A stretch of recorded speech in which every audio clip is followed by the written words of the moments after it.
Assalamualaikum warahmatullahi wabarakatuh. Perkenalkan, nama saya Andri Saputra dari kelas Magawa 1 ingin mempresentasikan tentang produksi dan proses produksi. Kegiatan produksi. Dalam memenuhi keinginannya, manusia memerlukan sejumlah barang dan jasa. Barang dan jasa tersebut barang-barang ekonomi tidak tersedia begitu saja, melainkan harus dibuat dengan pengorbanan tertentu yang dapat dinilai dengan uang. Para produsen harus menggunakan bahan baku dan setengah jadi dari perusahaan lain untuk diolah menjadi barang jadi yang siap dipakai oleh konsumen akhir. Sebagai contoh, dalam membuat pakaian maka diperlukan tekstil, dalam pembuatan tekstil diperlukan benang, dan untuk membuat benang diperlukan kapas yang diperoleh dari perkebunan kapas. Berdasarkan contoh di atas, mulai dari kapas hingga menjadi pakaian telah terjadi perubahan bentuk, warna, sifat, dan sebagainya. Jadi, yang dimaksud produksi adalah segala kegiatan untuk menambah guna pada barang. Jadi, produksi adalah 1. Segala kegiatan yang menciptakan atau menambah guna atas suatu benda. Atau 2. Segala kegiatan yang ditujukan untuk memuaskan orang lain melewati pertukaran. Dalam prakteknya, ada bermacam-macam dalam menambah guna sesuatu barang.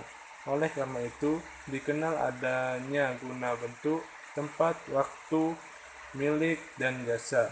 Guna bentuk, yaitu tambahan guna yang diperoleh dengan cara membuat tekstil dari benang, mengusaha televisi dari suku cadang dan plastik. Di dalam pengertian ini termasuk pula pengertian reproduksi, di mana tambahan guna diperoleh dengan reproduksi telur ayam dari induk ayam yang dilakukan oleh peternak. Guna tempat, presentiality, yaitu tambahan guna yang diperoleh dengan jalan memindahkan suatu barang dari suatu tempat ke tempat yang memerlukan. Misalnya pengusaha angkut barang. Guna waktu, temporality, yaitu penambahan guna yang diperoleh dengan cara menyimpan suatu barang pada waktu berlimpah dan menyediakannya kembali pada waktu diperlukannya.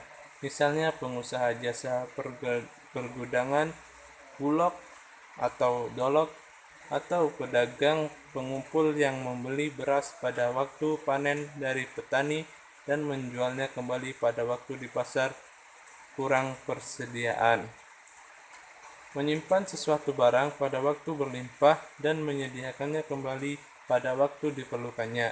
Misalnya pengusaha jasa pergudangan, bulog atau dolok, atau pedagang pengumpul yang membeli beras pada waktu panen dari petani dan menjualnya kembali pada waktu di pasar kurang persediaan. Guna milik, yaitu penambahan guna yang diperoleh dengan jalan menyerahkan sesuatu barang dalam pengusahaan orang yang memerlukannya. Misalnya sebidang tanah, mula-mula pemiliknya belum memanfaatkannya, tetapi setelah dikuasai orang lain, nilai gunanya besar sekali.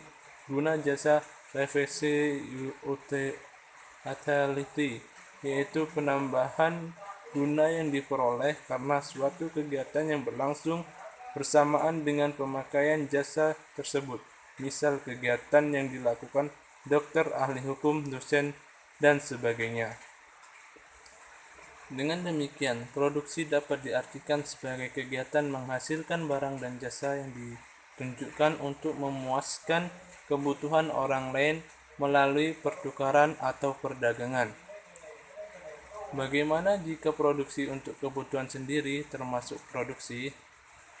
Proses produksi, sistem persaingan sempurna, perfect competition, keputusan barang apa yang diproduksi, berapa banyak yang diproduksi, bagaimana cara memproduksi, berapa banyak faktor produksi, terletak pada perusahaan. Yang menjadi pedoman adalah harga yang terbentuk akibat interaksi permintaan dan penawaran. Harga pasar ini merupakan keinginan konsumen dan produsen. Apabila harga naik karena permintaan bertambah lebih besar daripada pertambahan penawaran, maka pengusaha terdorong untuk menghasilkan barang lebih banyak dengan harga yang lebih tinggi tersebut. Dengan memproduksi lebih banyak, maka keinginan konsumen terpenuhi. Keuntungan produsen juga bertambah. Bila mana masyarakat sudah menentukan jenis dan jumlah barang yang diinginkan dan produsen mengetahui besarnya produksi dan harga dan jenis barang yang harus diproduksi, maka produsen dapat memikirkan jenis dan jumlah barang yang akan dihasilkan.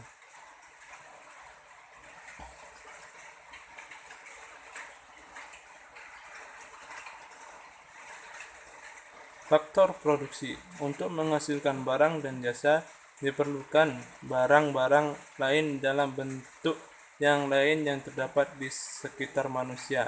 Misalnya sinar matahari, udara, air, tanah dengan semua mineral di dalamnya, dan manusia sendiri. Hal ini dinamakan faktor produksi. Jadi semua unsur yang memotong usaha penciptaan nilai atau usaha memperbesar nilai barang disebut faktor produksi. Faktor produksi. Untuk menghasilkan barang dan jasa diperlukan barang-barang lain dalam bentuk yang lain yang terdapat di sekitar manusia, misalnya sinar matahari, air, tanah dengan semua mineral di dalamnya, dan manusia sendiri.